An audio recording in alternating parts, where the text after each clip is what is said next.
women that got cut open with cesareans, but today this defense showed me otherwise, blood. Ange just sat there and watched us get bent over like a cuckold husband, blood. No changes, you know. He waited to his patented 70-something minutes, and then what? We need a goal, and I look at that bench, and it's a memorial bench, fam. We need attackers, and we got nothing up top. That bench makes Keira Knightley look like... So, yes, welcome to the Claret and Boo Show. I hope you know we couldn't hear that, Nick. We couldn't hear it for ages. No, we got it for the last, 10 seconds and that, and that's what we're saying. Could anyone hear it? Me and John in the background going, can't hear it. Really? You couldn't hear it? Yeah. Only heard the last 3 seconds. Fucking hell. You're joking. No, that's what I put in there. Is anyone hear it? And they're going, no.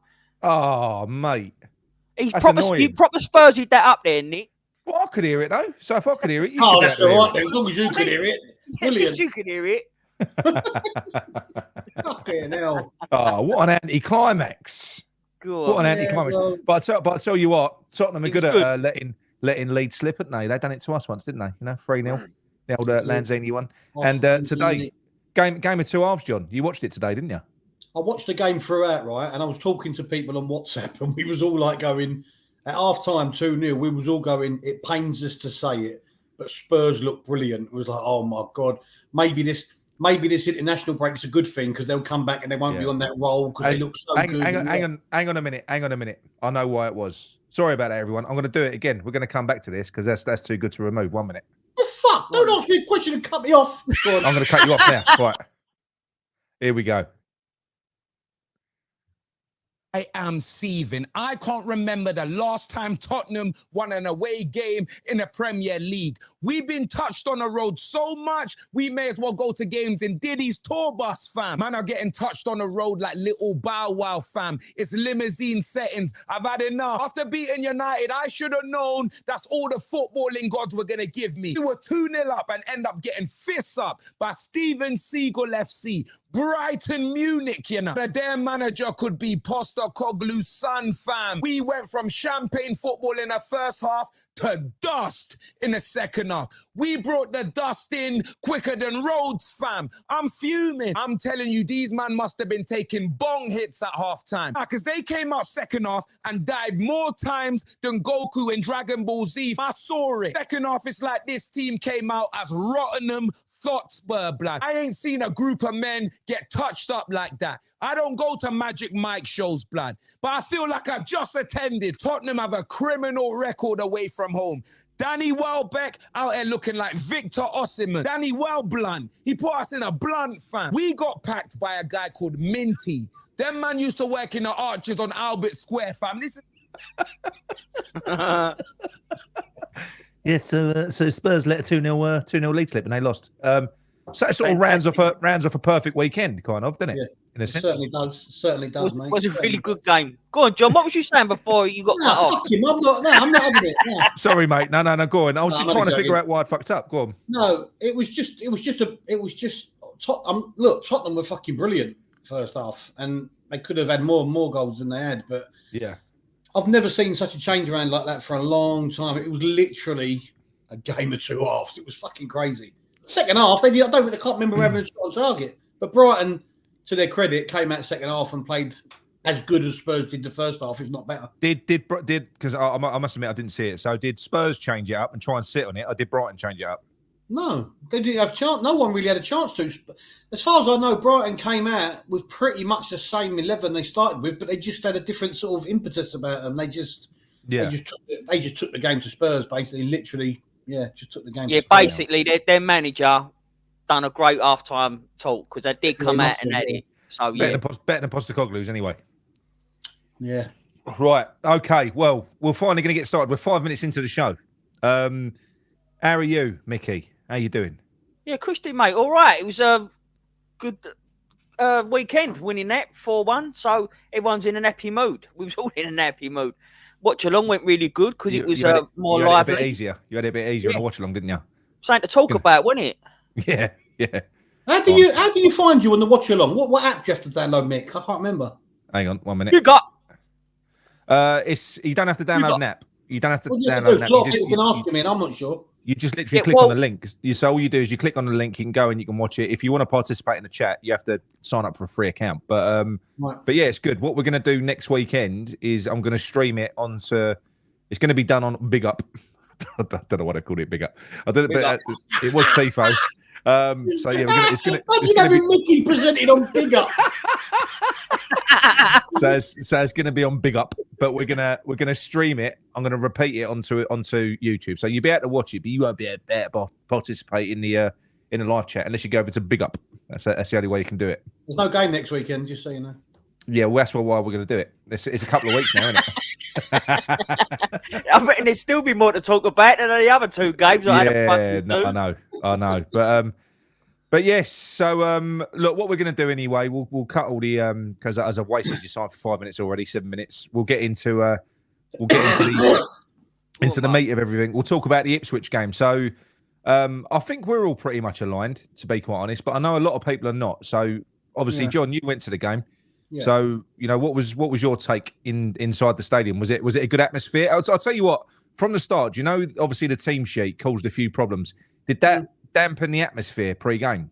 Not really. I mean, when they read the team sheet out, West Ham fans are fairly good at getting behind whoever gets read out.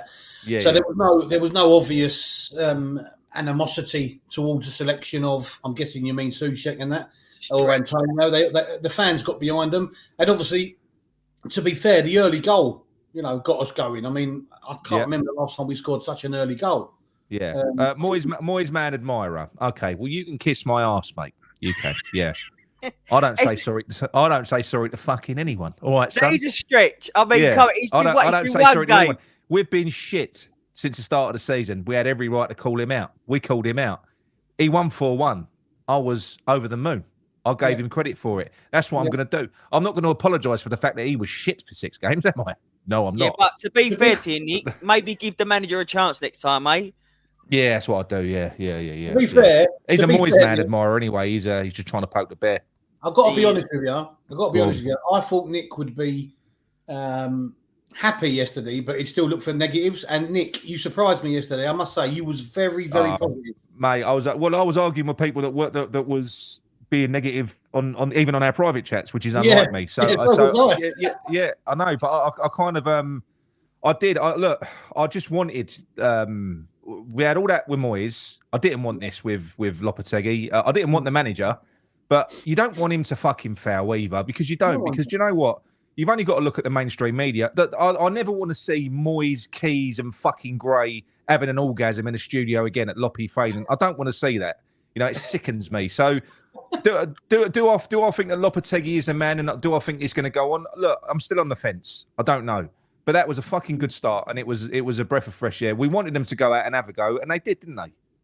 Yeah, I mean, they did, but don't get me wrong. I mean, once Ipswich equalised, I think the nerves set in again. I personally think after they scored, I mean, they had another header that flashed just wide as well. I actually think we looked very nervous again, and it's sort of little bit reverted a bit. It looked a bit stale. Everyone looked for about half hour. It was like that. For about half hour, and then obviously we got the goal, took us into half time 2-1 up, and obviously we know what come out in the second half. We was towels up from the off second half, but football's a funny thing, and football fans are funny because everyone will say, and people did say, we've had arguments, right? Oh, well, you should beat Ipswich. It's papering over cracks. Blah, blah, blah. It's not papering over cracks. We're aware of the cracks. We are all West Ham and football fans. We know that, okay, the team selection wasn't perfect. It may not be what we all wanted, right? No. Ultimately, it worked. And people will say, yeah, but Ipswich is shit. Ipswich have made a good account of themselves so far this season. Against Brighton, against Fulham, against Villa. They got draws. Yeah. They couldn't beat them. We battered them 4-1. Yeah, so exactly that. So let's not poo-poo a good result and a good performance. Ultimately, that's what we wanted as West Ham fans, and you cannot get away from that. We have to applaud it and say what he did well. There will always be things that could be done better, right? But for this game, it worked. No, 100% it worked. Like, I do think that it was... I do think that they was a perfect opposition for us. I mean, it was handy having a 12th man in Calvin Phillips, wasn't it? Fucking hell. He had more assists for us yesterday than he did the whole time he played for us. The worst one was the one that I watched back, the third goal, the way he showed Bowen onto his left foot. You're like, mate, you played with him for months. You played with him for months. It was like he was doing Strictly Come Dancing with him, the amount of times. Just think when he bought him for 55 million a couple of seasons ago. Yeah, almost. If Moyes had had his way, we would have. That would have been his parting blow, wouldn't it? Steve Hughes, look, great win, but let's be having it. We should be beating them. 100% agree, Steve. Yeah. Look, 100% agree. But imagine going into the international break with a draw or a loss. You know what I mean? Yeah, so not even I agree that. with fresh fielder here. Calvin Phillips, best game for West Ham. Was his best game for West Ham. But look. At the end of the day, I don't know many people. Before the game, we were talking to everyone. You're on your WhatsApp groups. You're on, on our other groups that we're on. Everyone was predicting a win, but we was all thinking. It's like even when we saw the lineup, we was like, well, it's not what we wanted, but we're still gonna win. Was because that was kind of the general feeling. But we all thought we was going to get a shit performance. No one was expecting that, and that's that wasn't just a win. That was a convincing win. And look, I don't go by stats, but even the fucking stats on that, but were stacked in our favour. So like the XG, expected goals, we was like 3.5 to them 0. They didn't even make one. So we was good value for 4-1 as well. I'll be honest with you. You know, I'm very optimistic and I never predicted to lose. So if you ask me what I think the result's going to be, I'm always going to say West Ham. It's just what I do, or even if I mean it or not. But if we would have lost to them or drew, I wouldn't have been that surprised. And that's the truth. Genuinely. I wouldn't have been, the way we've been playing, the form we've had. That's what I'd say to you. The only way that would have happened, I think, at home would have been, because you know what the takeaway that I took from that I took away from that was that Loppe was on the ropes there. You know, when you look at our next 6 games, you got Newcastle, Arsenal, Tottenham, Everton, Man United, fucking really rough run of games. You lose that game, we've got a 2-week international break. He's probably toast, I think, at that point, especially when he drops Alvarez. If that doesn't work and he plays Kudus back out on the left and Kudus kicks off, he's probably gone. They could have got him sacked. They didn't. They didn't get him sacked. They played for him. It's as simple as that. They did put a shift in. Now, you play for the shirt and you play for the fans, but if they was that dead against him, they would 100%, they could have got him out.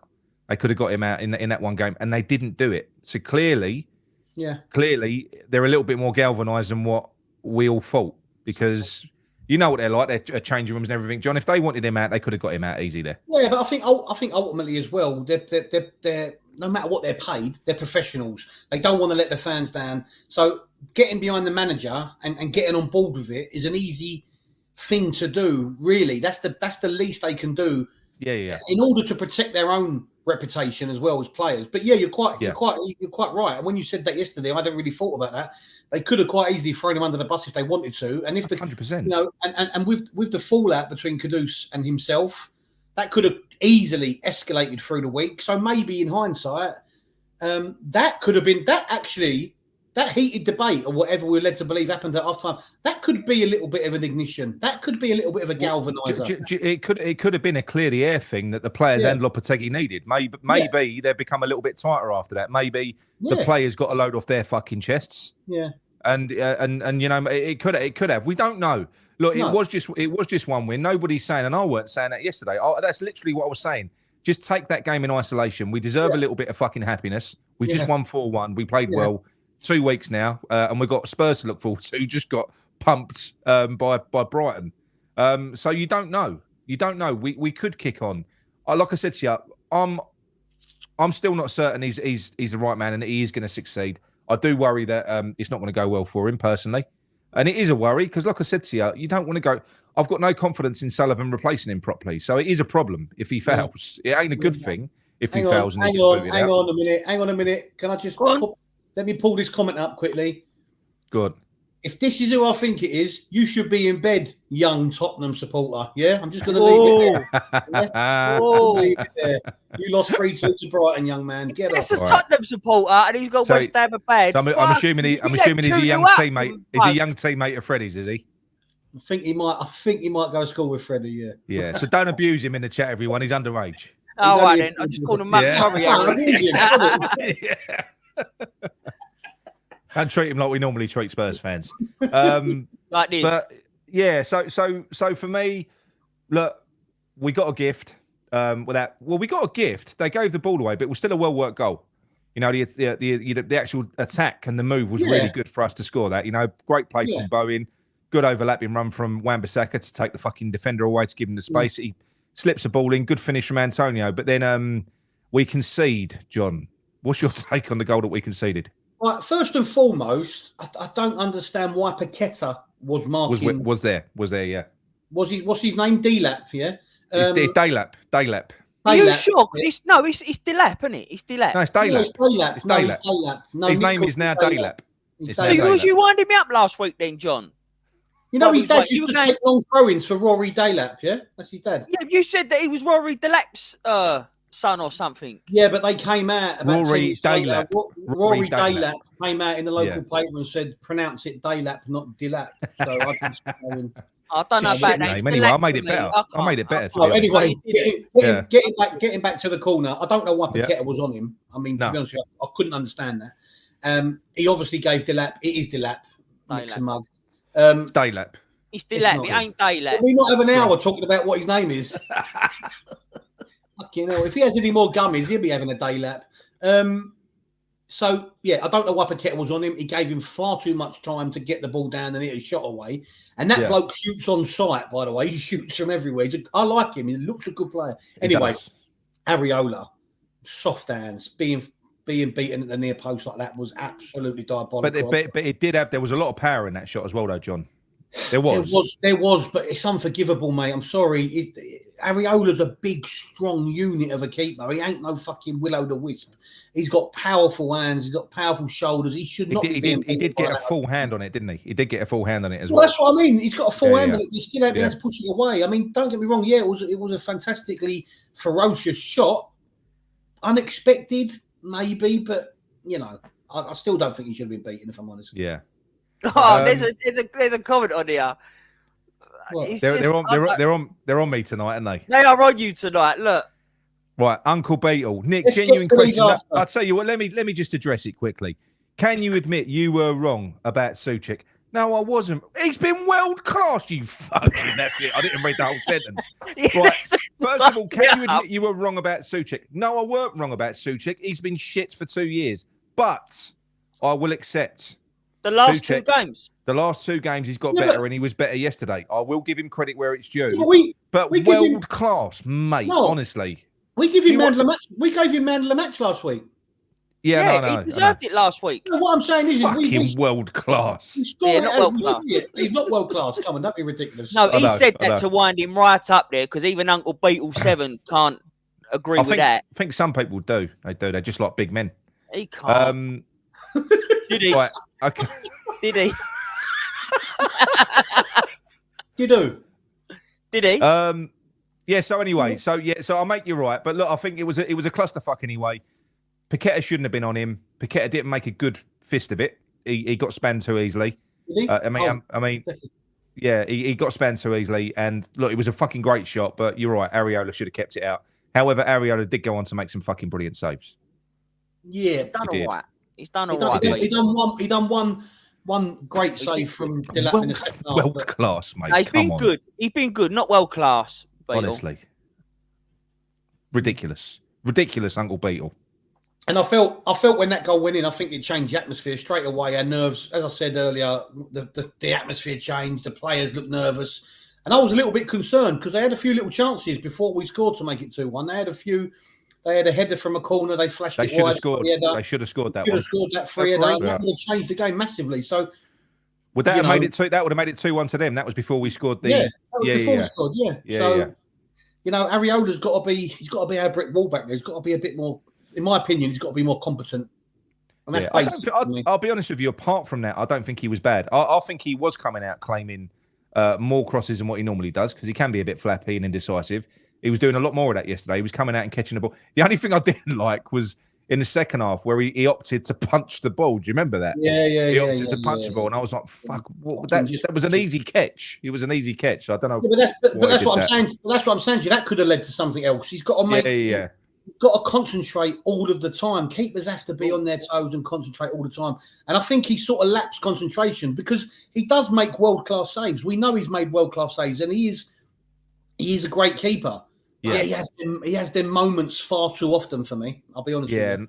I know. Right, we're going to get into the player ratings. I'm going to give you my tactical take on why I don't think that lineup will work against Spurs. And the issue is, I think maybe making one change will be enough, because the way that we play, there probably could be an argument because we play with a high defensive line and there isn't really much space in the middle. And what we are kind of doing is bypassing the midfield with diagonals and stuff like that. We're not playing through midfield. So we're kind of pushing the players up. We've got two ball carriers in Kilman and Todibo. You've got Emerson, who was playing much better yesterday, and Wan-Bissaka, who can carry the ball. I do think that we're kind of using the midfield as a shield, and we're just getting the ball. We're playing like it's not long ball, but semi-direct. So it's like a switches of play out to the wide players all the time, just to bypass that midfield. However, that worked against Ipswich. It did. It worked very well. But I think if you're playing against a team that are going to be more dominant, that midfield of Rodriguez, Souček and Paqueta is going to get absolutely steamrolled through every single time. I think Tottenham will just fucking run through us like Chelsea did. Like Chelsea ran through us. There isn't enough dynamism in there at all. You can't. That is going to be a problem when we play a better team, in my opinion. It really is. I don't think you can see Souček at a better game against Brentford, who didn't have any fucking good central midfielders. That didn't have Norgard. They didn't have anyone playing. And he had a good game against Ipswich yesterday. But look, we all know that Souček's problems come, John, when he's under pressure, when people are pressing him, when he's got to operate in tight spaces. That's when he struggles. You know, looks like a giraffe trying to fold up a deck chair, doesn't he, when he's trying to get the ball out from his feet. He does struggle. You know, we've seen him when he's under pressure, he puts a 5-yard pass like out for a throw and things like that. But yesterday, he was spraying 30-yard cross-field passes. I saw two of them, pinpoint. Yeah, two of them, pinpoint passes. I know. He was playing some amazing passes by his standards, and I mean that totally respectfully. But yeah, if you come up against, he's going to have Maddison running from deep in the midfield. Yeah, it's different. We will struggle there. I mean, so what would your change be? Alvarez for Rodriguez? Because I thought Rodriguez had a good game as well, personally. I thought he was I don't know. I thought he was a bit, like I said to you, I don't think the midfield was that present in the game. It felt a little bit like it was going, because the defenders were fantastic. Kilman and Todibo were brilliant. Yeah. And the fullbacks. I don't think there was much of anything going on in midfield. It was just to be fair to Rodriguez, he done nothing wrong. So he didn't do anything wrong. No, there was only one point, and it was literally about a couple of minutes before he got subbed, and that was when he got twisted over near our corner.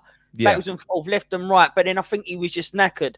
But other than that, he didn't do nothing wrong. I think he had an average game. I know we do player ratings in a little while, but he wasn't bad. I don't think he was bad at all. But I'm looking ahead to Spurs. Looking against Spurs. That lack of pace is a fucking problem. Yeah, but then you got to have Alvarez in there. Of course you have. Alvarez is a different class. But Rodriguez should be a backup to Alvarez, and that's he should be. But that's what I'm saying. When you say should you drop Souček, I'm probably going to surprise you, because listen, I'll judge players on merit. Souček's been shit for 2 years, but he has been better the last two games, and he has been effective, and he's been passing the ball well. Everything that I criticise about him, he seems to have added to his game.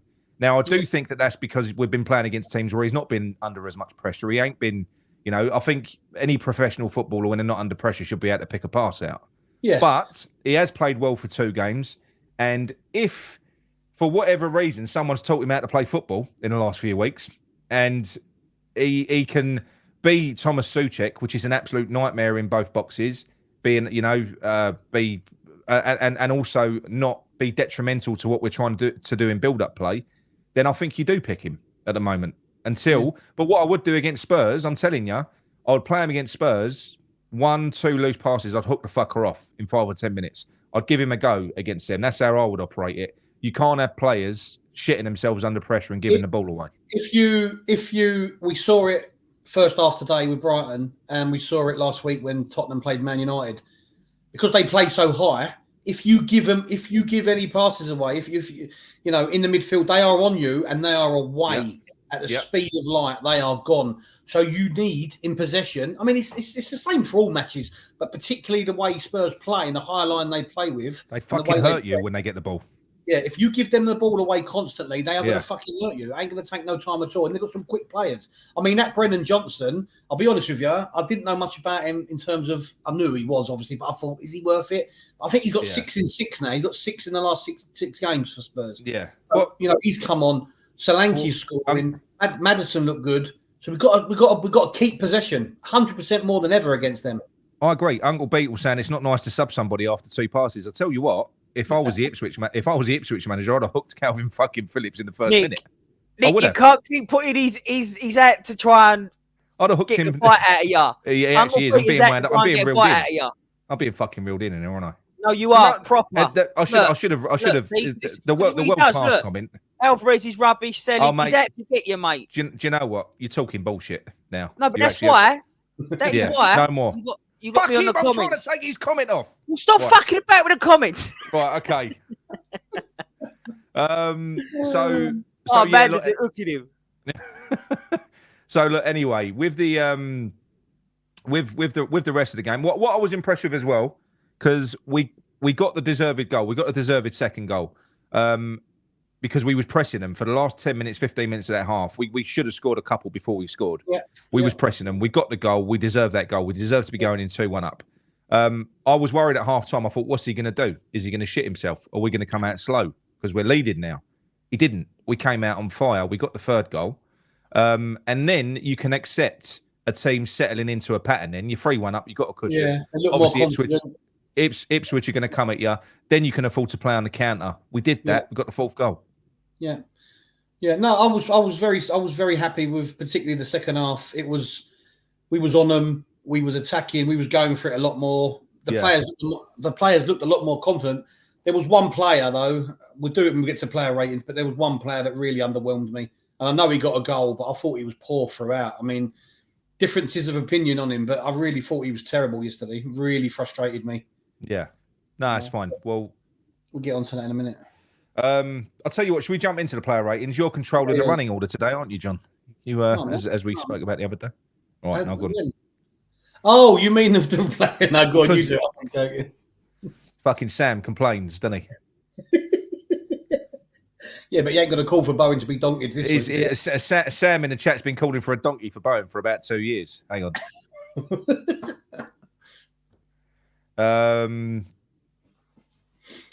Not to throw you under the bus, Sam. Yeah, fuck Sam. Yeah, he was saying it last week. That's what I said. He said to you, are you going to ever give Bowen a donkey? Yeah. I have given him a donkey before. I have. I don't know about that, but I've agreed with Sam. I think that he probably deserved it last week. Well, look, I'll tell you what, because I'm not going to be as scathing as John. I think he had a decent game. So I'll tell you what, we'll give Areola to Micky. He can be the man in the middle on Areola. Uncle Pete was give you a nice comment. No, what? You're the first up. You're up top. Stop putting these comments up now. Fucking concentrate on others. Go on. Yeah, but he's giving you a nice. Compliment there. I don't care. Go on. You've got a good airline. Go on. All right. Areola.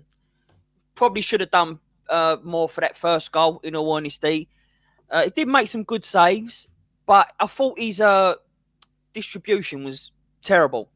I didn't think it was good at all. So I'll probably just give him an average, like most people here. They're going 5s and 6s, but I'm not going to give him a 5. He definitely weren't a 7, so I'll give him a 6 average. Job done. I'm going to give him. I would give him a 5. I don't know how you can think you shouldn't get a 5 when it nearly cost us the game. Because what do you mean he nearly cost us the game? You say, well, because that goal got their tails up. They nearly got that second. Because that's all the domino effect. I'm sorry. Yeah, but he also made a couple of good saves. I'm just saying I would have given him a 5. Calm yourself down, Mickey. Calm yourself down. Right. I'm just saying I would have given him a 5 because that was suicidal. That letting that in. I'm sorry. Okay, John Emerson. Yeah. Who? Emerson. I think he done all right. I thought he had a much better game myself. Yeah, it was one of his better performances recently. Yeah, he done all right. He was on the ball. I like Paqueta went on the left a little bit at one point, and He did. They struck up their little understanding again. But yeah, it was a far better performance from him. He put a great ball in that led to our second goal. You know, look, he's our best left back at the club, so he's going to get a lot of game time. But I think yesterday was one of his better performances, so I give him a 7. Yeah, no, definitely, I agree. Right, I'll take Wan-Bissaka. Wan-Bissaka for me, bit of an unsung hero. Defensively, just fucking brilliant. Some of them tackles, he had to make a couple of recovery tackles, perfectly timed. But the thing that went unnoticed a lot when I've seen a lot of people review the great game that Bowen had, he's benefiting so much from Wan-Bissaka. If you look at the opening goal, Wan-Bissaka's bombing down the right-hand side, taking a defender with him, doing selfless work, just going on the overlap, dragging players with him. Fucking really, really good. For me, I'm gonna look. That was a good performance from him. I'm gonna go an 8. Oh, wow. I'm going an 8 for Wan-Bissaka. I think Yeah, it was a really good performance. You are right. It was a really good performance, but most of their attacks were coming down the left. He didn't have as much to do as Emerson was. They knew that they was getting more. Yeah, but he was supporting our. Yeah, but as a result, he was supporting our attacks, getting forward. His decision making was good. He made no fuck ups whatsoever. He was really good. The thing is just a little bit baffling for me with Wan-Bissaka is people's assessment of him is that I get it. Modern day fullbacks need to be better going forward and all that, but ultimately he's a defender. He defends brilliantly. Right? Yeah. But people sort of undersell him and people sort of maybe underscore him based on his lack of attacking talent, which I disagree with. You know what I mean? I think ultimately, I want him to defend. And ultimately, look, Glenn Johnson loved him at West Ham, one of our own and all that. But we could have been left with Glenn Johnson or Wan-Bissaka. And Wan-Bissaka, with all due respect to Glenn Johnson, is definitely a step up. Johnson weren't that great yesterday, was he? Let's face it. He was shit. He was shit. Right, Micky, Kilman. Yeah, he's done all right. He's done all right. He done all right. Yeah, he done all right. Because I was more interested in watching more Libido than Kilman. Well, so you didn't see anything Kilman done? Well, he won. Again, he didn't do nothing bad. He didn't do nothing exciting. I think that it was... He was solid. He was very solid. He was just solid. Yeah, he was solid. There was no beating him, but he got I can't remember if it was him, like weren't him for an header that he should have got. Yeah, all right, then just give him a above average 7. He wasn't really a standout player for me, but he done all right. Thank you for that conclusive analysis, Micky. It was all right. That's good. All right, Todibo, John. Todibo, by far his best game. He's getting better with every game I've seen. When I saw him the first time against Bournemouth in the Cup, I was a little bit underwhelmed. He looked a little bit relaxed or far too relaxed, but he seems to have upped it. Maybe he came, his fitness is getting better. I thought yesterday was fantastic. He dealt with Delap brilliantly because Delap, I'm telling you what. John, Delap. Fuck's sake, I'm not saying it every time. Delap was brilliant. Delap's a handful. Delap is a unit, right? Todibo dealt with him magnificently. I think Delap done him once, and then after that, every opportunity, Todibo was on him. He did that run in the first half where he nicked the ball. Really good. About 3 of them. He looked so confident. He breezed past people. I think the partnership of him and Kilman will grow and get even better. I like the look of it. They're I think they complement each other massively. So I was. You know what's good, John? Having 2 ball-playing defenders like that as well. Yeah. I mean, it's even though we've been letting in goals, I think the centre-back partnership. I think our defence overall is good, but we've been letting in goals, in my opinion, for other reasons. But I think Todibo and Kilman look brilliant together. I would give Todibo after yesterday a high 8. High 8. Fair enough. Yeah, he was definitely. He's probably. Well, I think he actually got the official man of the match as well, didn't he? He was brilliant. Well, at the Grand, it was Bowen. It was Bowen that got man of the match at the Grand. Yeah, because he scored 1 and created 2. It's hard to say. He should have had 3. Should have had a hat trick of assists. Yeah. With that Kudus one. Right, Guido Rodriguez. I won't. Yeah, you say he didn't do anything wrong. I don't really know what he did right. I don't think there was much going on in central midfield. He's okay. He's fine. I don't mind him as a player. He was fine in there. I'll give him a 6. I'll give him an average. Like I said to you, I couldn't really pick much out of what Guido actually did. I think the centre backs were solid as fuck yesterday. Didn't have too much to deal with really. I think he kept it ticking though. I think every time he got the ball, he laid it off quick. He does that, When you're in that deep sitting position, there's not. You just want to keep the ball moving. It's just about keeping the ball moving. Did. Like I said to you, I can't pick anything out that he did wrong, which is, I suppose, in that position, that probably means you had a steady game because you ain't made a fuck up. I think so, yeah. But right, Micky's banned from Souček. John, you can have Souček. Don't fuck yourself. No, Souček. Am I bad? No, you done Souček last week. Go on, No, let him have Souček. So we're not going in order no more then, no? It's just, this is anarchy. You're fucking Well, banned do from Souček, Souček forever. Mick. No, Because don't let him have Because Souček. I give man the match. Right, well, I thought Souček was world class, and he has been for 2 games running. I'll tell you what, that pass he put to Bowen, who set up the first goal for it, it was unbelievable. World class pass for a world class player. Just fucking review the player. Come on. Souček, fuck off. Souček, above average. He was above average. He weren't average. I'll give him a 7. Souček deserves a 7. Hey, look, even Hammers Mikey give him a 7. So yeah, he did. It was. I don't disagree with that. We'll keep based on last week, I thought Mickey would have given him a 10. Because he was the better player last week for us in the game. Go watch it back. Go on. Fucking hell. Right, John. You're biased. You're so biased against him. Be fair. John, Paqueta. Paqueta. I'm one of his biggest fans. Mm-hmm. I know what he has to give us. I know what he has potential. I know the skill he has, and I know what he can offer. But he needs to start grabbing games by the scruff of the neck. We can make all the excuses in the world for him there, but honestly, there's something not right. Whether this betting thing's still on his mind, whether he's not happy, I don't know. But believe me when I say, this pains me to say it, he was our worst player yesterday. I think he was shockingly bad. He kept giving the ball away in possession. Now you can say, yeah, but he controlled the flicks and tricks, and I get that, Nick.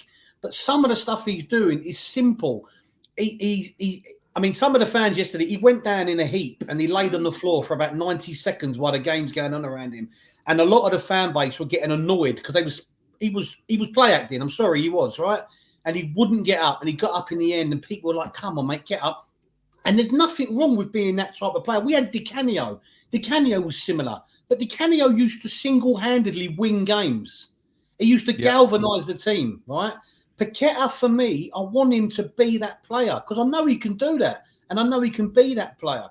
But he was really disappointing yesterday, mate. He gave the ball away. If he wouldn't have scored the goal, which, was a tap-in, open goal, 4 or 5 yards out, whatever, he did nothing, in my opinion. I'm really sorry to say that. He was involved in the build-up in almost every goal, though. Did you not see it? He's in the play. But he's involved everywhere.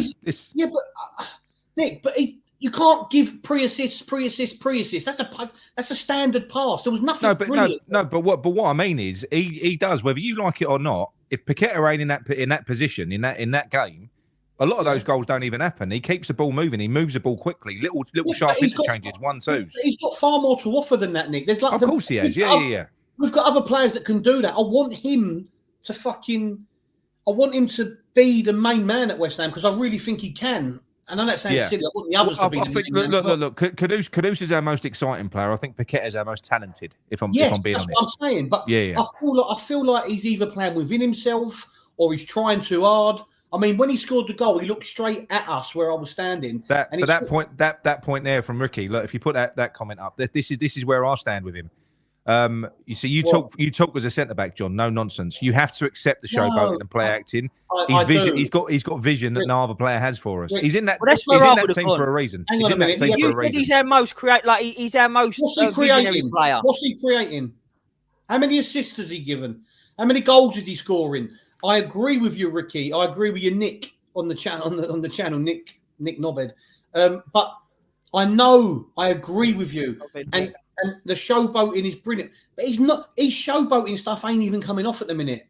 I'm telling you, I feel sorry for him because I want him to be so good for us, and I know he can do it. And I just feel I can't keep defending it. I keep going, but. I agree with you, but it don't mean I'm going to let him off. I was disappointed with him yesterday. Very disappointed. I'm going to give him a 5. A 5? Ooh, harsh. Well, right. I honestly stop blowing smoke up his arse. Who? What's that? Nick, stop blowing smoke up. I just think the fan base have always got to have a player to hate, and now it's Paqueta. Personally, no, it is. You know, I don't hate Paqueta, so don't try and switch it on to me. I'm going to get his picture back up, you fucking wankers. I love Paqueta. I can't fucking stand all the people hating him. Hang on a minute. Gets on my nerves. Put Hammers Mikey up. No one else in that team can chip a ball through like Paqueta. Mike, I agree with you. But how often is it coming off? You can't keep doing the same thing that ain't coming off. You got to try something different. Sometimes All just right, do a simple pass. Is it a case that he's ahead of everyone else's mindset, No, or not? No, I don't know. That's what I'm asking you. I totally get that, right? But you need to know your surroundings as well. If you keep doing stuff and you think the other players ain't on your wavelength and it makes you look inadequate or it makes you look less of a player, then if you're that intelligent, with all due respect to him, he should maybe do something a bit more simple for the dumb players around him, if that's the case. But if you want simple, just sign another Souček and put him in the 10. Oh my God! Just do He's that. world class. Just sign another Souček. Put Souček in the 10. We'll create loads. He's world class. Right. Anyway, no, look. I do accept he is nowhere. He is not reaching the levels that he did. First part of last season. Obviously, everything's weighing him down. It is. Agree.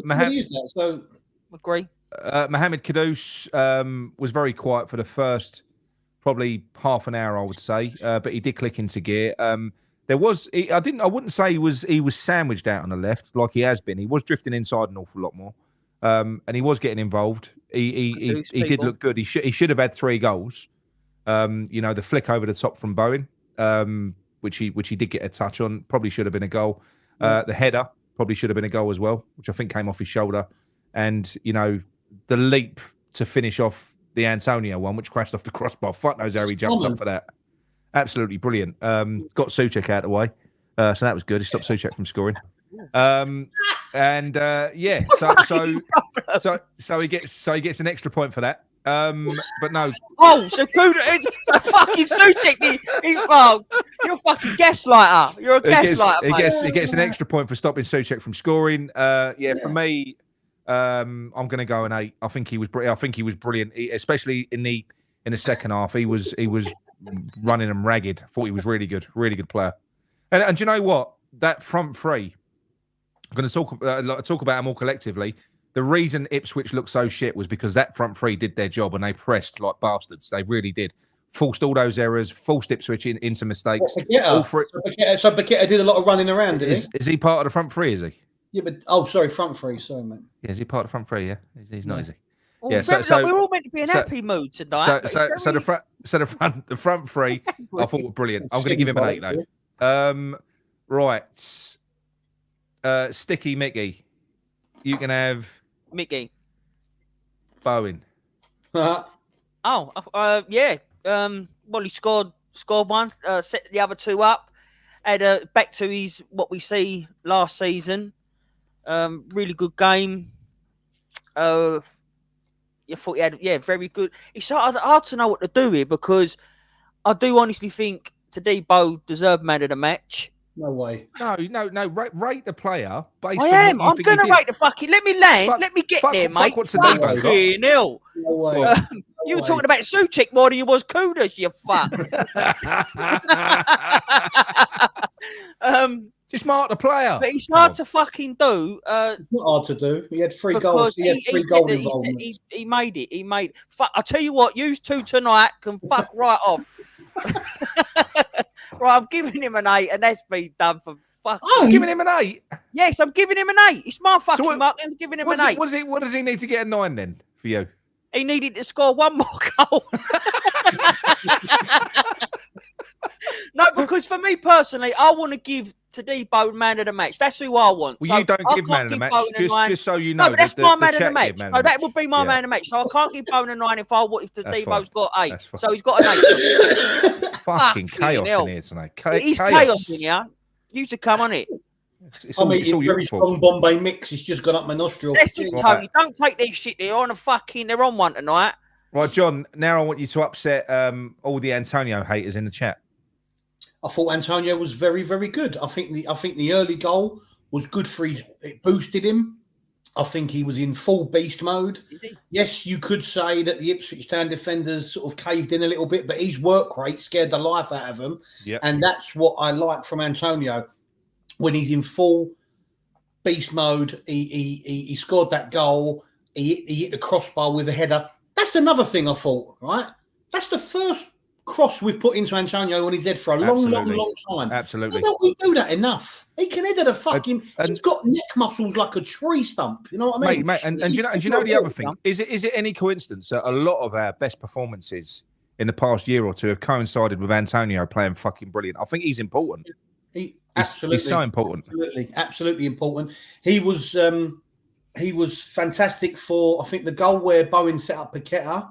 Antonio got the ball, brought it down, and played a fantastic around the corner sort of ball, ran through to Bowen. I thought all round he was excellent. And he's crossed into Kudus as well. Yeah, he's crossed into Kudus as well. I thought he was excellent. He's not man of the match because I know someone with 3 goal involvements has to get man of the match. So I'm going to give Antonio an 8. Yeah. Antonio has a touch like a kiddie fiddler. Yeah. Oh, no, I left it on. I quickly got it out. I'll tell you what, because there's no point pondering on the subs. We will talk about Guillaume though. So we go 6s. About Guillaume because you wanna. No. You can talk about him, but I think he's the one that we need to talk about because we ain't seen him yet. So Leah. Oh, nice one, Colin. Cresswell, I've got to mark down. He almost injured fucking Summerville, and that free kick, that was fucking bad. That was shit. Sorry, Cressy, that was rubbish, mate. So yeah. Nick, no one's called for the pew for about 6 months. Cheers, Colin. Thanks very much, mate. Yeah, but tenner, he deserves it. Actually, a lot of people called for it. So no one's called for a pew for years, mate. I don't know what you're talking about. Right, watch him now. Start calling for him. Right, okay. Go on, John. What did you think of Guillaume when he come on? I'll tell you what. Let me go first. I thought he looked bright. I mean, he didn't have much time. He came on in about 84 minutes, so he had about 10 minutes or just under. And his movement was fucking good. His movement was really good. In fact, when Summerville broke down the left-hand side, he made a wonderful run. If Summerville would have seen it and flashed the ball across, it'd have been in. Yeah. He also looked quite confident when he was on the ball. He won that free kick in a dangerous area that fucking Cresswell just bastardised. That was. I thought he looked good for the time he was on. I liked him. Yeah. I'm going to give him a 7 for his just purely for the impact. Yeah, just for the impact that he made when he came on, and the fact that, do you know what? It can't be easy, mate. He's a young kid. What's he? 18. He's in a new country. He ain't even been on a bench half the fucking time. That was someone that came on and I think did the best of the time that he had. So I'm going to give him a 7. I liked him. I thought he looked good. Yeah, no, he looked very, very bright. I've got to say, he didn't look like he wasn't ready yet, as we was led to believe. Someone said at the club last week. I'm not saying he's going to be a starter. He's only 18, but I think he looks good bringing him off the bench. And I think Summerville. You know, I must say, yesterday where I sit, but I stand. The subs warm up right next to me, and genuinely. Because when Summerville was warming up, he had big clothes on. The clothes looked too big for him, right? The shorts are down by the fucking ankles, right? He was wearing some snud thing. Everything he had on was far too big for him. And I went to Freddie. I went to my son. Look at the ball boy warming up with the players. He's taking a piss. And he went, Dad, that's Summerville. Mate, he is so small. He looks a little bit like that. Even in his kit, he looks like he's wearing his big brother's kit, doesn't he? That's how Mickey must feel every time. It's not when you ain't got your PE uniform, you've got to lend someone else's. Yeah. But I've got to say, Nick, I'm going to pull you up on this, and you might not like me bringing it up, but you referred to him earlier. What did you say? Go on. Oh, Summerville? Yeah, go on. What did you say earlier? Look, the thing with Summerville, and it's what? No, I'll be open and honest with you. I think he's a good player. A really good player. I think he's really exciting. Yeah. I don't necessarily think that we're going to get the end product from him that a lot of people think, and that was a reference that I made to Benny. Lack of end products. I think he's exciting. I think he's far better, and he's exactly what we want to see. But I don't think you can ever consider even Paqueta not being on form. No. I don't think you can drop Bowen, Paqueta, or Kudus for Summerville. I really like him. I like him. I'm not saying anyone should be dropped for him. But what I'm saying, what I like about Summerville is he's different to anything we have. Right? He looks like a proper winger, if you know what I mean. Because I don't think Bowen and Kudus are proper wingers. I mean, what I mean by that is, a bit like Stan Lazaridis. those players that want to take someone on and whip across him. That's what excites you. Putting crosses in, quick crosses in, not cutting back onto your other foot, but just hitting it in. He's a positive player. I like that. Yeah, he's a very positive player. He looks busy. Yeah. He looks busy. You know, he's little though. He's fucking little. God, do you not think it's a piss take though that when they want to put they take off Kudus? To move him back over the left, but then they put Soler on instead of it's like he's third in line for left wing. Yeah, I think that's a piss take because he's done nothing wrong, Summerville. I think he's done. In fact, I would say in Lopetegui's eyes, he's fourth in line. I think you've got Paqueta, Kudus, Soler that would start on the left wing before Summerville. Personally, he's so bad because he looks lively when he comes on. Because look, he's never done anything wrong. I think whenever he's played, he's looked lively, like the Liverpool game. You know, and that's the thing. Seeing him in person. He's fucking energetic. He was getting back as well, which is something the Leeds fans did criticise him for. They said he's not really one that tracks back. He was tracking back. He was always lively, always positive. I do just worry a little bit that I don't think there's going to be the goal return at the top level from Summerville. But maybe you just got to let him grow into the team. Maybe you have grow into the team. Yeah, grow. Grow into his kit. You're used to a fucking shortest arseholes, mate. He's little though. He's really little. But us short asses are tricky. Don't worry about that. We're tricky. Do you reckon he's got a high pitched voice as well? I've not heard him talk yet. Yes, of course he has. All of us little ones have got. He's the Dutch. They called him the Dutch Joe Pasquale, didn't they? His voice Go on. No, go on. You're right. No, Gilliam. How do you say his name? Guilherme. No, he did look lively. He looked like he wanted to impress. In that short space of time. I think do you not think he looks physically ready as well? I think he looks physically ready. I mean, to be honest with you, I'm not bringing it up again, but he looks more physically ready than Summerville. Yeah. But it's just what position would you put him in? Who's he going to go ahead of? Is he better than what we've got out there at the minute? No. But he needs to get, he needs to get 10, 15, 20 minutes a game there, then he needs to start getting minutes really. But they're the sort of fucking subs that I want to see though. Do you know when you're drawing 1-1, I want to see Guilherme and Summerville coming on. If you're gonna make changes, bring them fucking players on. They're going to be hungry to make a name for themselves. More forward thinking, bit more impact. Yeah. No, I agree with you, mate. Right, Lopetegui. I'll go first. We'll all rate him. I weren't happy with the lineup. I was honest about that on the review. I weren't happy with it at all. But I do think he got it tactically right. I think he exposed a weakness in Ipswich that other teams haven't exposed yet, and probably won't be the last one. I think everyone's going to do that now. I think he got it. I think he got it right. I think his approach in the second half was good. It was a bit with that. I was worried he was going to sit back. He didn't. His use of subs was fine as well. You know, bringing Guilherme on, giving him some minutes. I'm not going to go mad because it was only Ipswich. I was expecting a win, but I was pleased with it, and it's encouraged me. I'm going to give him a 7. Yeah. John, what do you reckon? No, I'd go along with that. Ultimately, it was the result and the performance that mattered, because if we would have nicked a shit ass to 1-0. No decimals, Mickey. No decimals. Sorry, John. Yeah, no decimals, Mickey, for fuck's sake. Mikey. Mikey, it's all the fucking same. No, it ain't all the same. Jim. How about like call you Jim? Cool. Can you let John land? Let John land. For fuck's sake. I'll tell you what, you gaslighting fuck tonight. You ain't stopped today, Mick. Be quiet a minute. Jesus Christ. Oh, mate, calm down, John. You get your chance. But yeah, the performance, like, you know, people were saying, what do you get out of that? What do you get out of that performance? Ultimately, for me, what that performance gives you is a bit of confidence. It got players who have been off form, in form.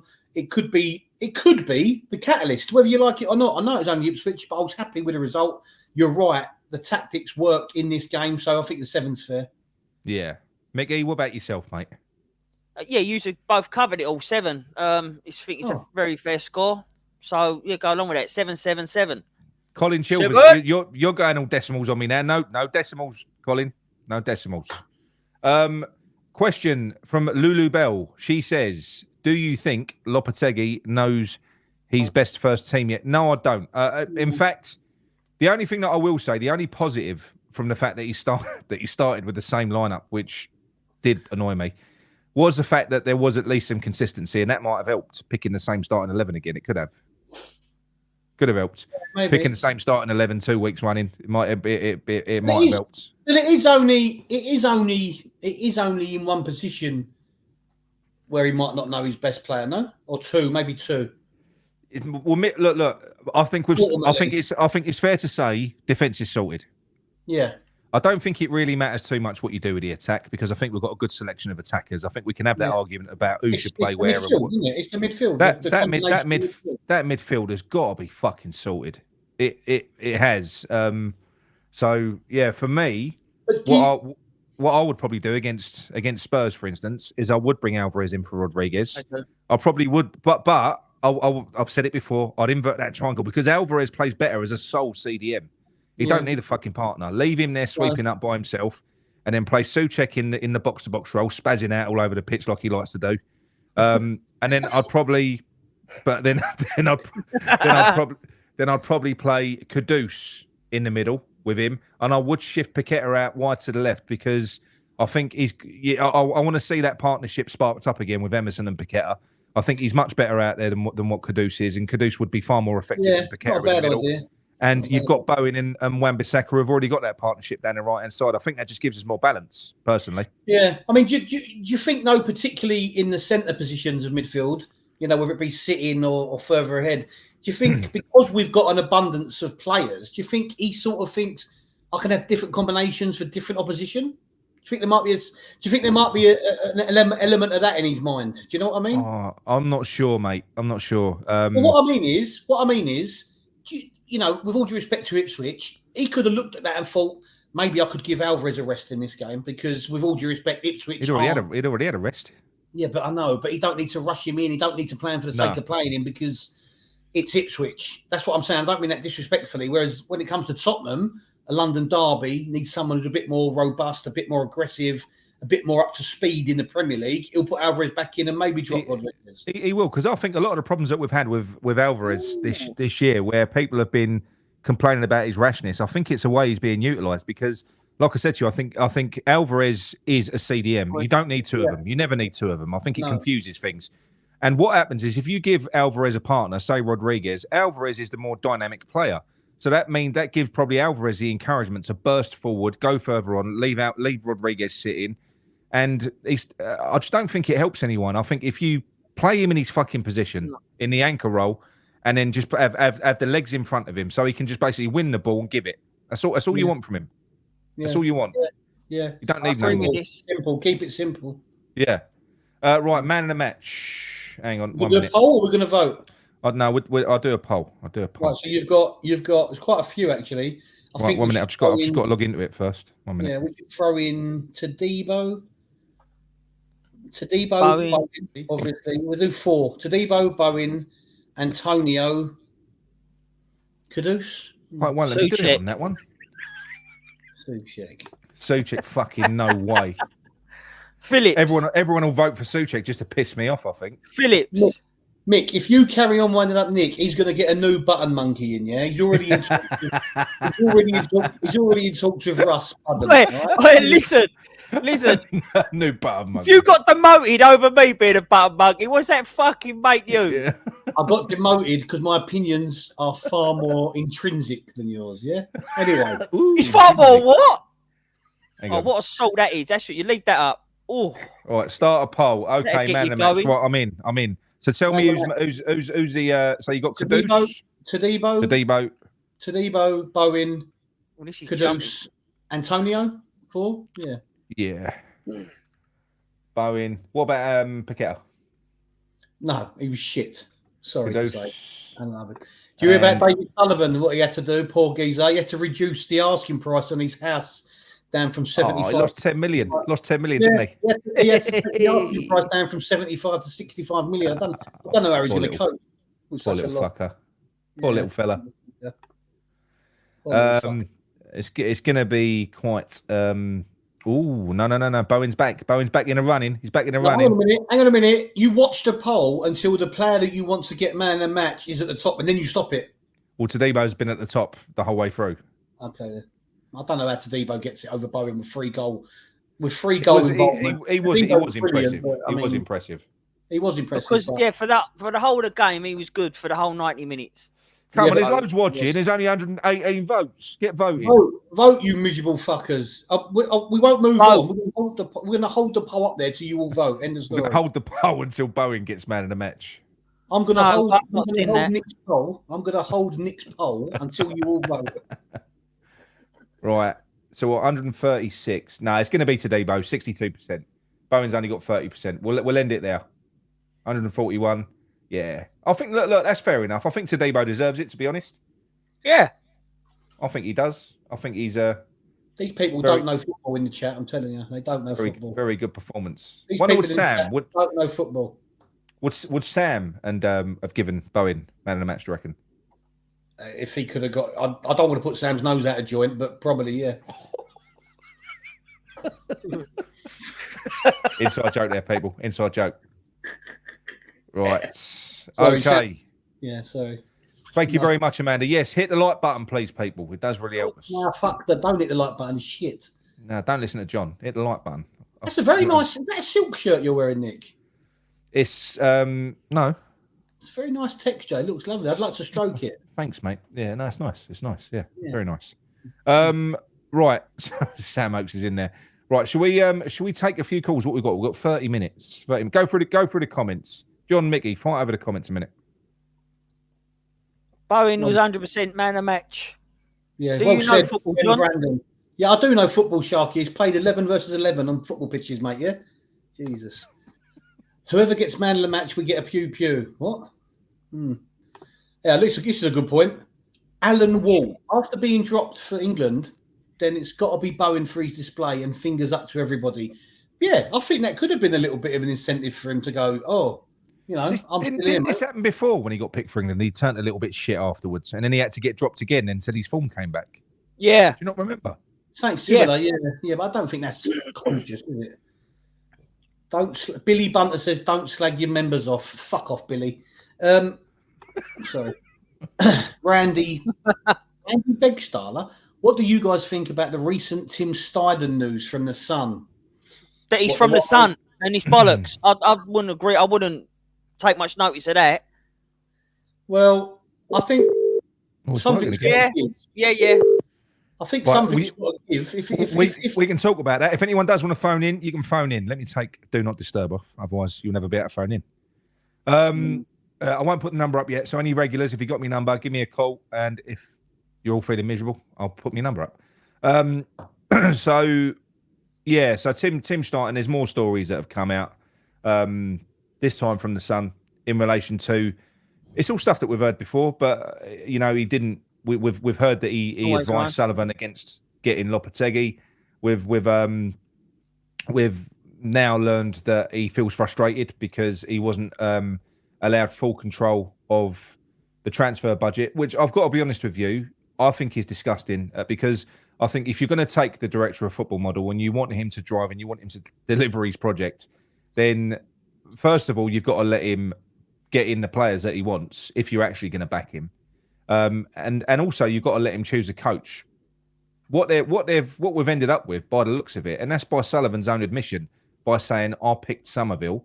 Obviously, we know Lopetegui picked Kilman. Now, look, they're two good players. We're happy to have them. But if you look at the bigger picture, there ain't a project there from Tim Steidten, is there? It's by committee. You've got Tim, you can have that player. Loppy, you can have that player. Sullivan, you can have that player. What a fucking mess. Again. Yeah.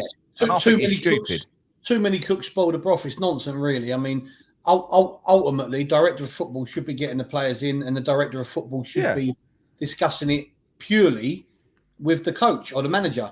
But obviously, Sullivan is the man that signs off the checks. So, I mean, I think ultimately, do you think it would be normal at most clubs where the chairman would have any input apart from signing the check, or would they have an opinion, or just sign the check off? Don't really know.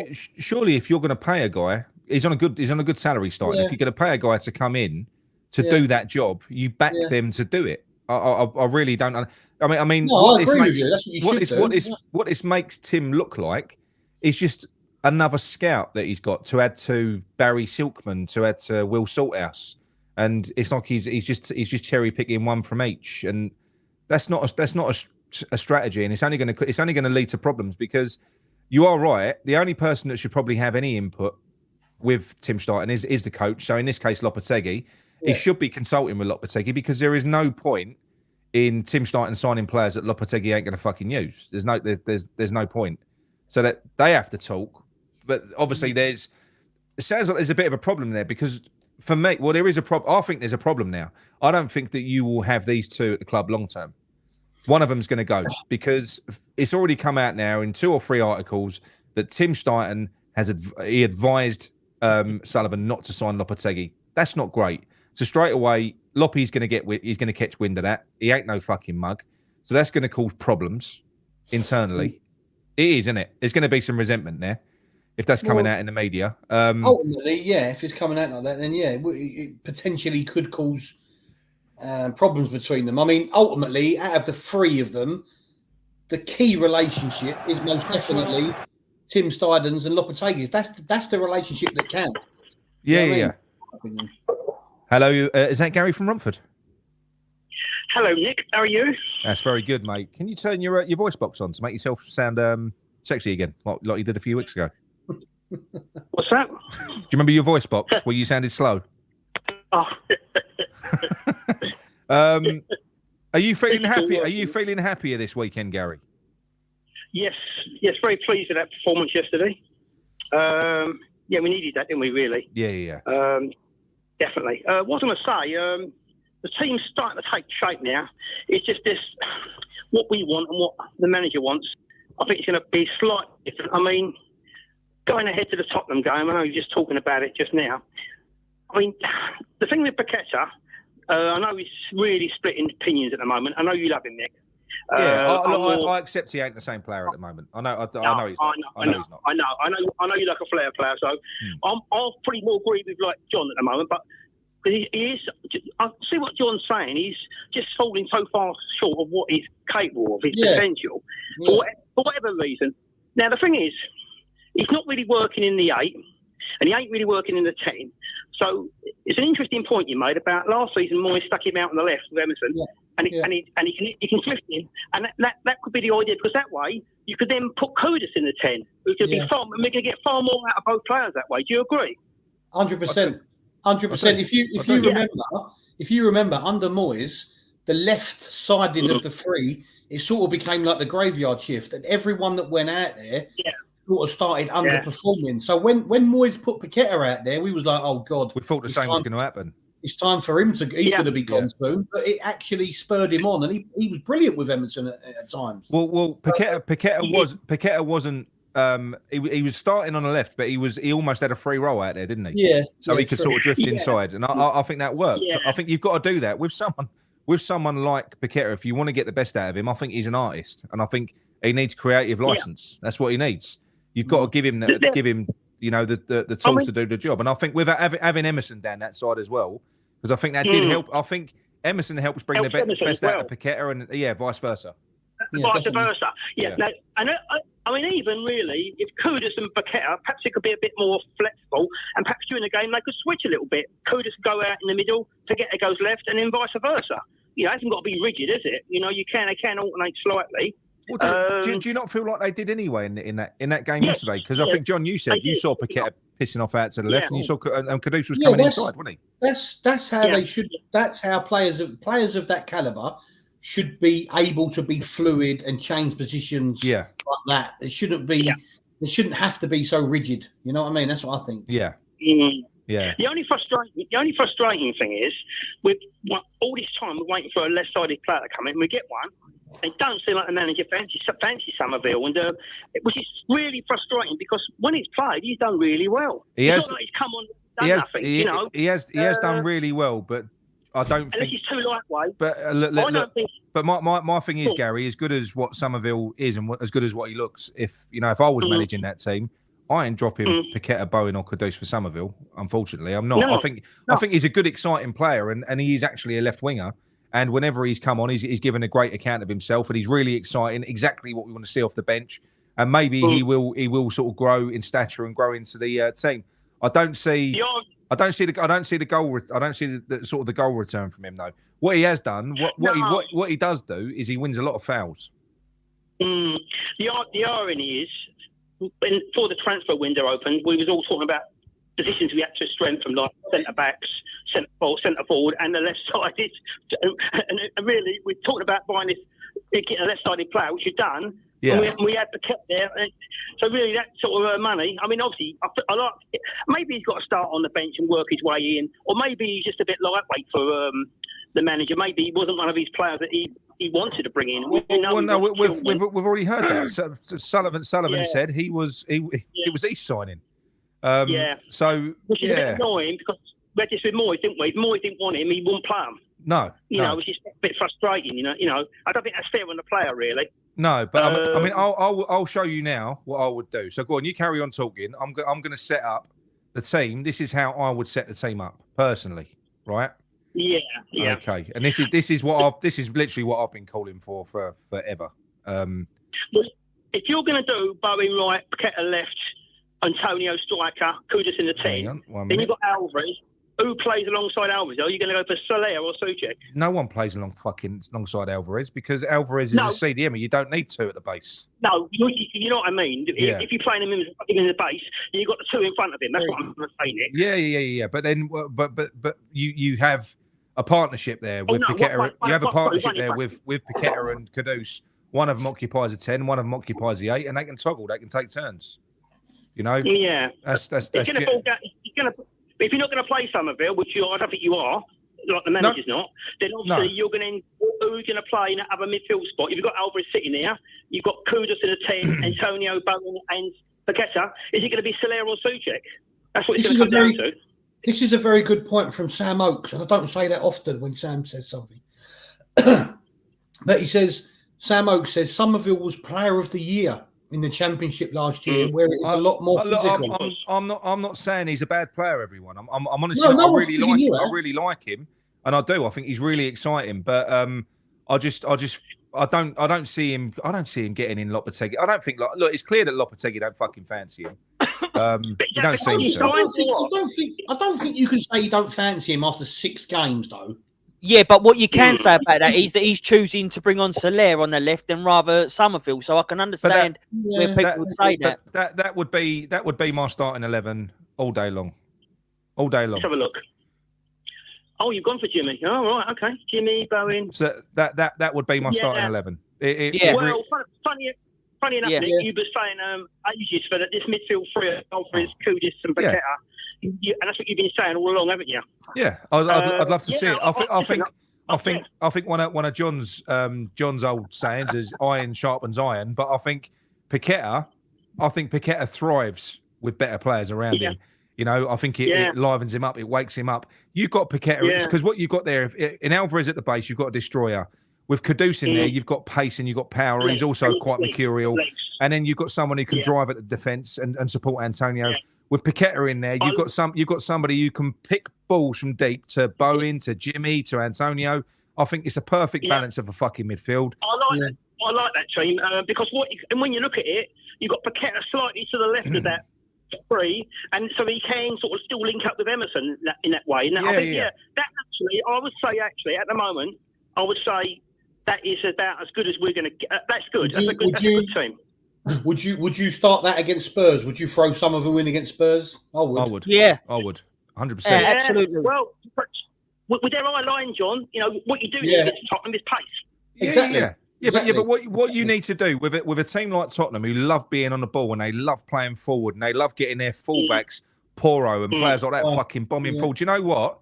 They're not going to be. I'll tell you what. They're going to be a little bit reluctant to do that the first time they get stung by these two with a ball over the top. You've got to give the opposition. You've got to give the opposition something to think about. These teams that want to overload you, you've got to be having a threat going the other way, and it will reduce that fucking threat.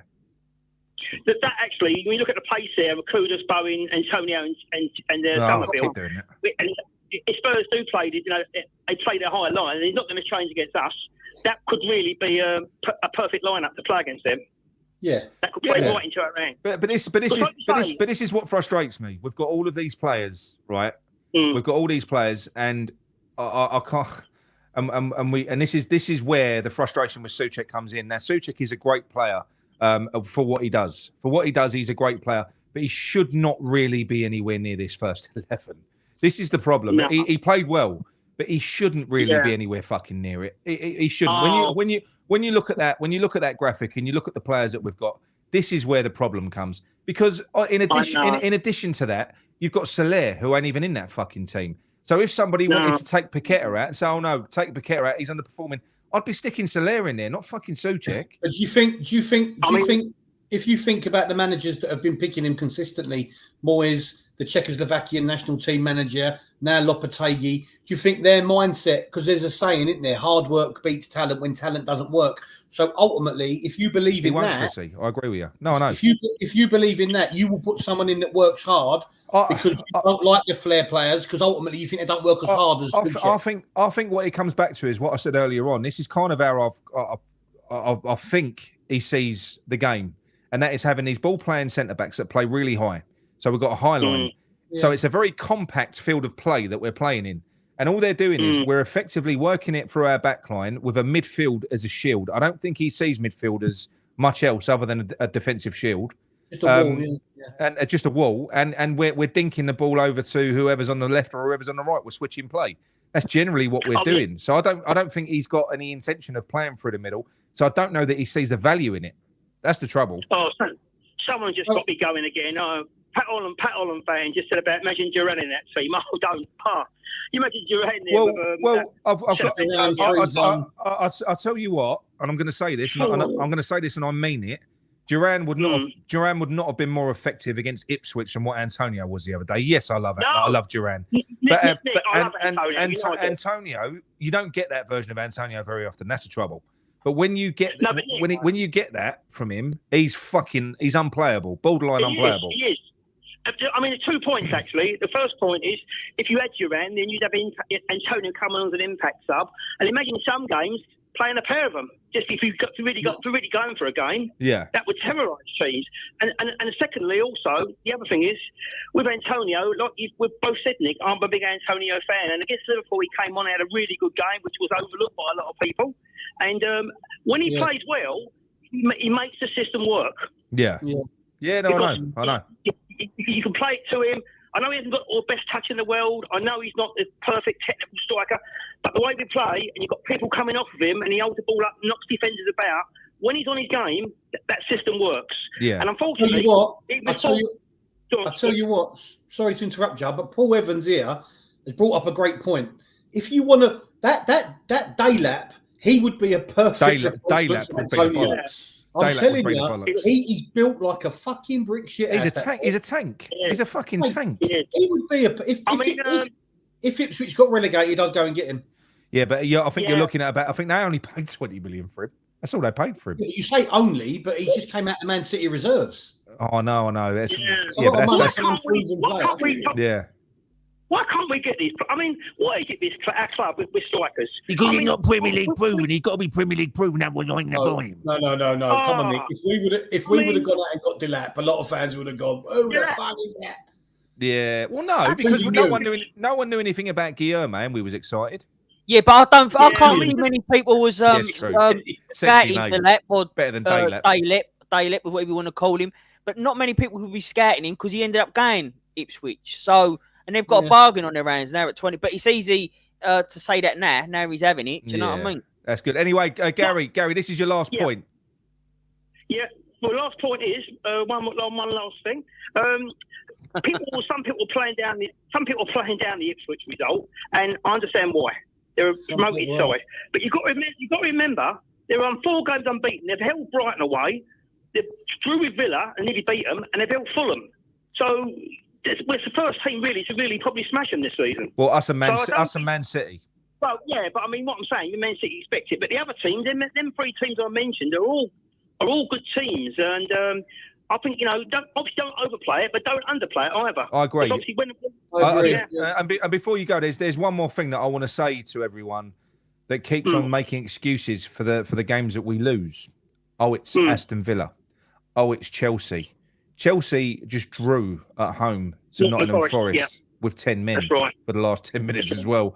You can't just accept beating certain teams. You can't write off six teams. Oh, there's 6 teams there. That's 12 fixtures. If you want to finish in the top half, or finish anywhere, you've got to be getting some points out of them games. You ain't going to beat them all, but you can't just go, oh, it's fucking them. We expect to lose. No, you shouldn't expect to lose any fucking game.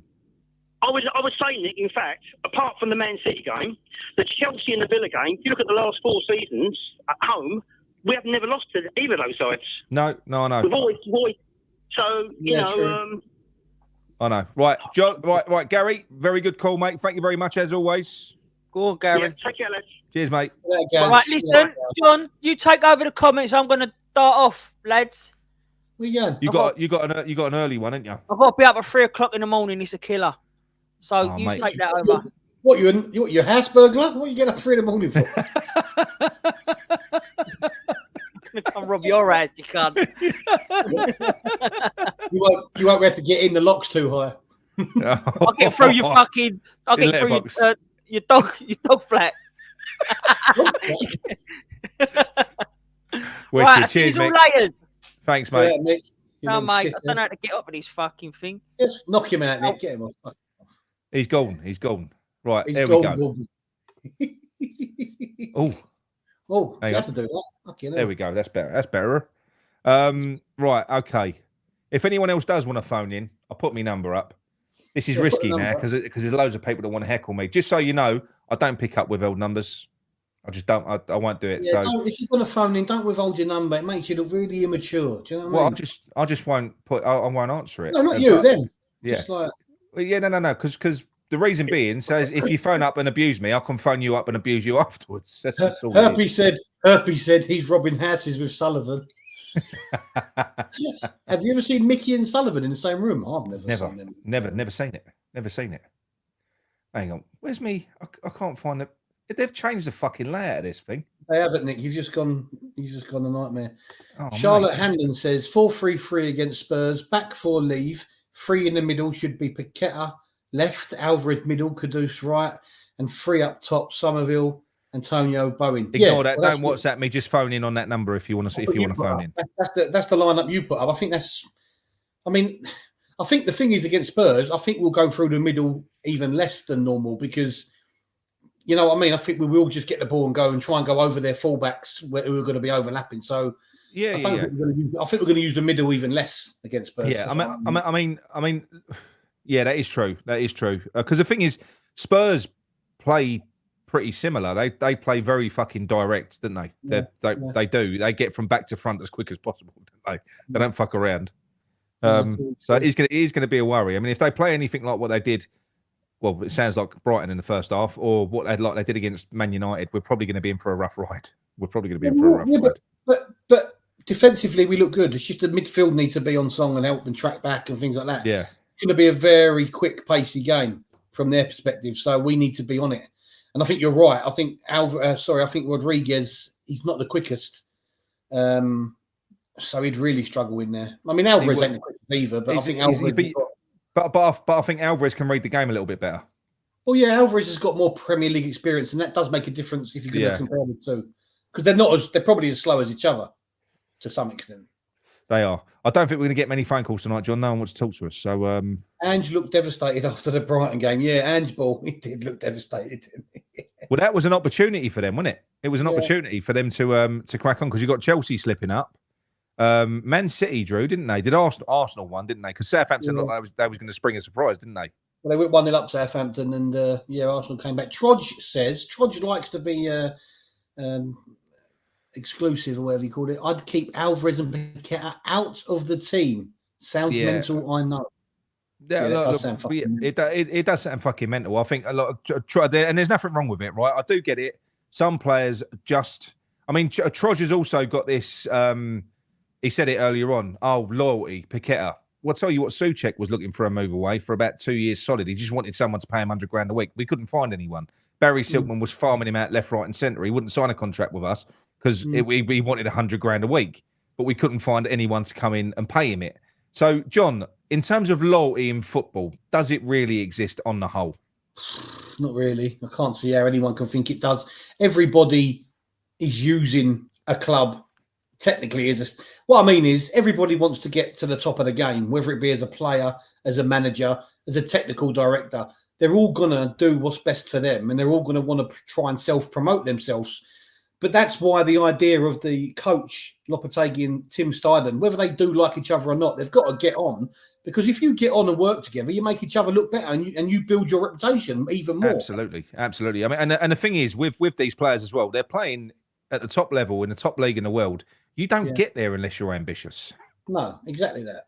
You don't get there. It's as simple as that. Ambition probably breeds disloyal. And not disloyal, not disloyal in a horrible way. Do you know what I mean? Yeah, but then again, do you blame players? Because how loyal were fans really? Once players get to a certain the most loyal part of a football club. No, I'm talking about two players. Once certain players expire and they're no longer. Look at us with Antonio now. Fuck him off, get him out. Yeah, people have been saying that for a couple of years, though, haven't they? On the whole, there ain't really a lot of loyalty there, is there? The other way. So, but I'll tell you what, and I think it applies to coaches as well. That I think it might have been you sent me through the TalkSport one. What is it? Who's the fucking Spurs muppet on TalkSport? O'Hara. He actually made a really good point. I was talking about a goal that one of the Ipswich mistakes that led to one of our goals. And he said, playing out from the back like that, he said, it's absolutely fucking suicidal. He said when he was playing football, he said that pass, you know, like when the central defensive midfielder comes into the box, he's only facing the keeper. He said that pass didn't exist when I was playing football. He said the goalkeeper, he said, if I was to be there and the goalkeeper saw me asking for the ball, he'd be like, fuck off, mate. And he said he'd be hoofing up the field. And what they said was, they said these coaches are also only concerned about their own career. Vincent Kompany being one of them. He just stuck to his principles, showing that, no, I'm only going to play this way. I'm going to play it from the back. It got Burnley relegated. He got the fucking Bayern Munich job. It's probably going to be the same with McKenna. He's just going to stick to his principles, keep playing the same way.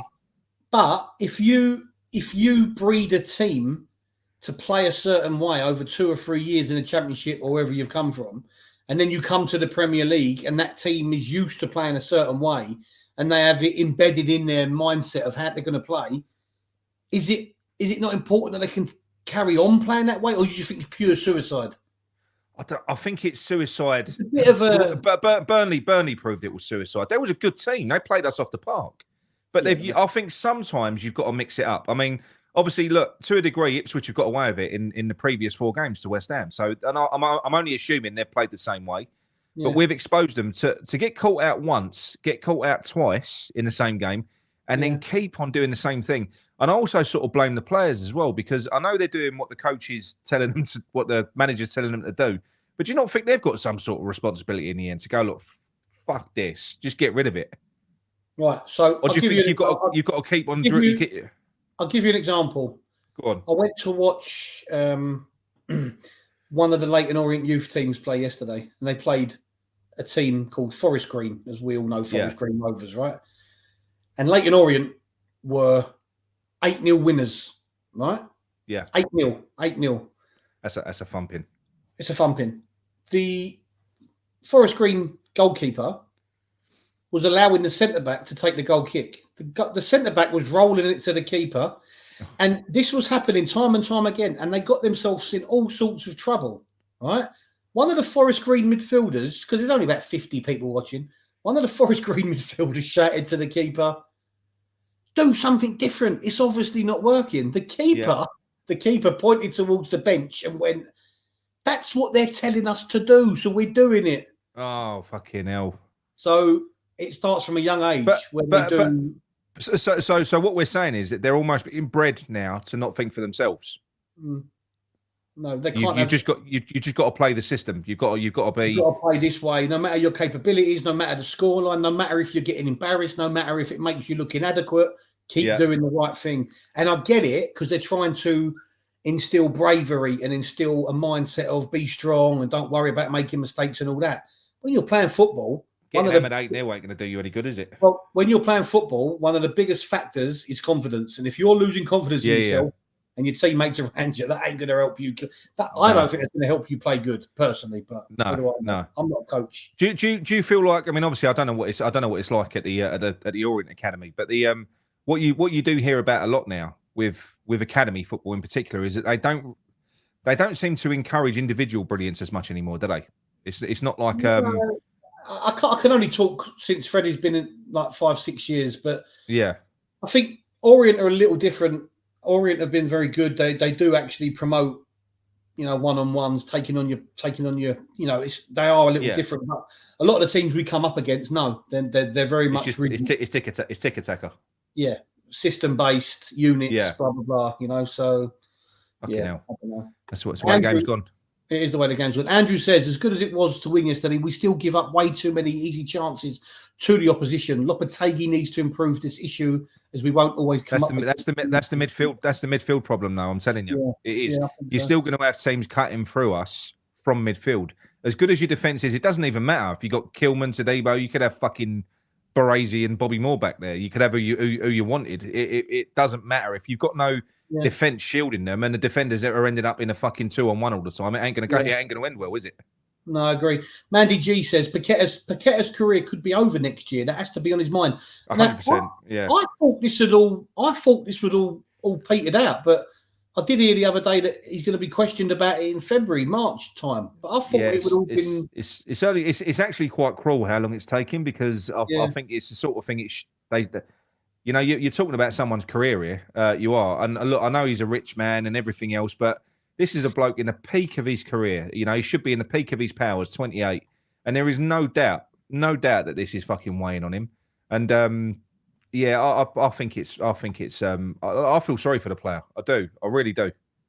Well, yeah. I mean, I feel sorry for him ultimately. If he's guilty and he's done it, then I don't feel sorry for him in that aspect, because he knows. He knows the ramifications from it. But yeah, I agree. It should be dealt with a lot quicker. But what's unfair is that in this court, the verdict doesn't really have to come down to hard evidence. It's just down to probability. That's all they judge it on. So they don't need hard evidence. It's basically going to come down to a panel of people that are going to look at the evidence and go, yeah, we think he done it. That's your career done, mate. Which I think is bollocks. I think it's wrong. I don't think so. Anyway, I don't think it should be like that. No, but there's not going to be a lot of sympathy for him if he is found guilty. You know that, didn't you? Yeah.